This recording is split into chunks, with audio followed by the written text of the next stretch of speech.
విధమైన అరాచకాలు కావచ్చు, మరి ఎన్నో రకములైన దుర్మార్గత దుష్టుల నుంచి కాపాడుకోవటము.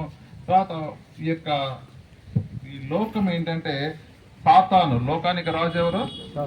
సాతాను. కాబట్టి సాతాను తలపెట్టే ప్రతి కీడు నుంచి మనము తప్పించుకోవాలి. సాతాను కీడు నుంచి మనము తప్పించుకోవాలి. సాతాను యొక్క ఆలోచనలకు, సాతాను యొక్క ప్రణాళికలకు మనము కాపాడబడాలి అంటే తప్పకుండా దేవుడు మనకు తోడై ఉండాలి. హల్లెలూయా, హల్లెలూయా. ఇమానియేల్.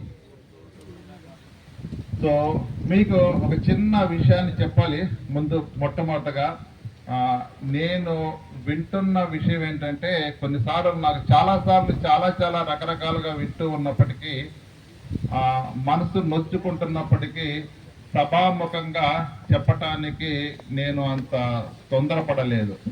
కానీ మరీ వినటం వల్ల ఒకసారి హెచ్చరిక చేయటము మంచిది అని చెప్పేసి మీతో ఈ విషయాన్ని చెప్పాలనుకుంటున్నాను.